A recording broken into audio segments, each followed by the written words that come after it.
kelima, menjaga etika dan privasi pasien. Yang keenam, mendorong konsultasi dengan ulama. Yang terakhir, menanamkan nilai syukur dan moderasi. Apa moderasi? Apa itu, Pak? Iya itu.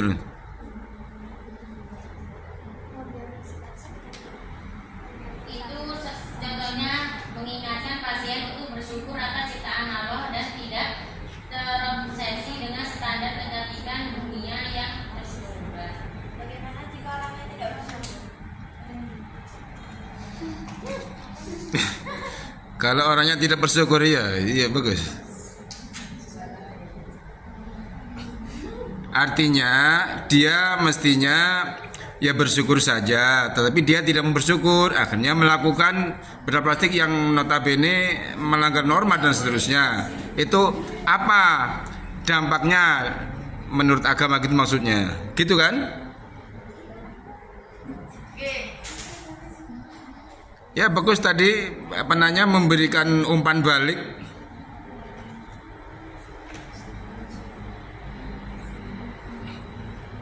Ini saya akan menjawab pertanyaan dari Kak Safira. Bagaimana ulama modern memandang dampak psikologis dari operasi plastik? Baiklah, sudah dijelaskan di RPT ya Kak. Mungkin saya akan jelaskan ulang. Para ulama modern memandang dampak psikologis dari operasi plastik dengan pendekatan yang lebih kontekstual, itu mengingat semakin luasnya kebutuhan manusia dalam menjaga kesehatan mental dan fisik. Secara umum, hukum operasi plastik dalam Islam tergantung pada tujuan dan dampaknya. Jika dilakukan untuk memperbaiki cacat fisik akibat kecelakaan, itu dianggap sah menurut sesuai syariat. Hal ini didasarkan pada prinsip penghilangan kesulitan atau mudarat. Namun untuk operasi yang dilakukan semata-mata demi memperbaiki penampilan tanpa ada kebutuhan mendesak, mayoritas ulama menganggapnya tidak diperbolehkan karena dianggap mengubah ciptaan Allah. Meski begitu, ulama modern mulai mempertimbangkan dampak psikologis yang signifikan dalam kasus di mana seorang mengalami tekanan mental berat seperti rendahnya kepercayaan diri atau depresi akibat bentuk fisik tertentu.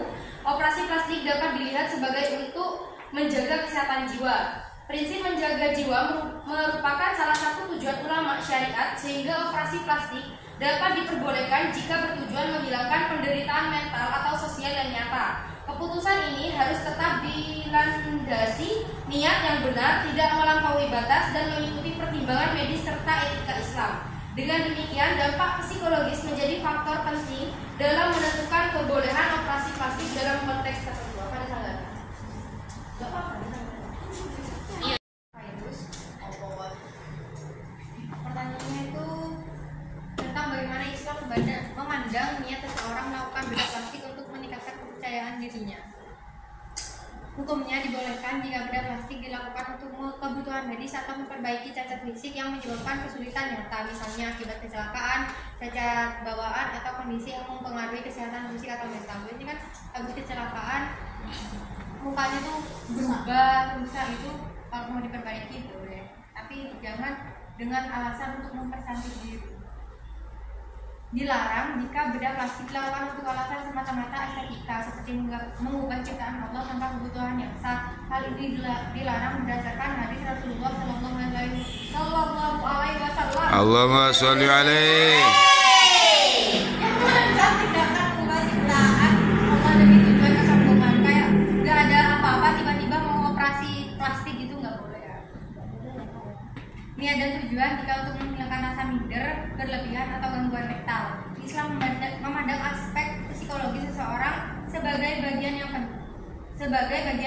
Jika rasa percaya diri yang rendah berdampak buruk pada kesejahteraan mental dan sosial, dan solusi seperti konseling atau terapi tidak memadai, benda plastik dapat menjadi pilihan yang dipertimbangkan. Namun harus ada niat untuk memperbaiki diri, bukan semata-mata memamerkan kecantikan.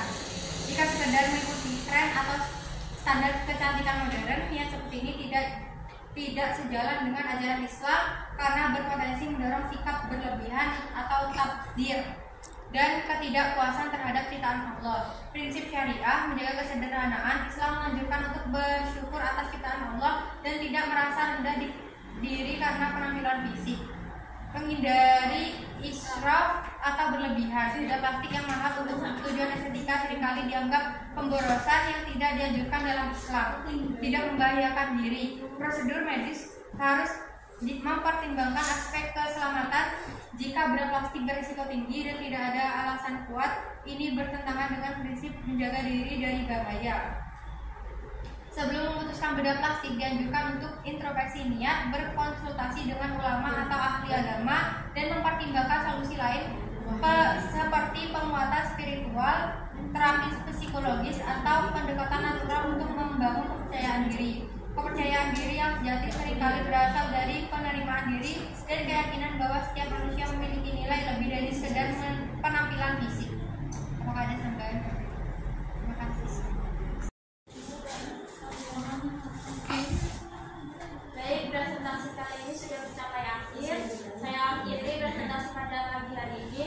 Jika ada kesalahan mohon dimaafkan. Wassalamualaikum warahmatullahi wabarakatuh. Waalaikumsalam warahmatullahi wabarakatuh.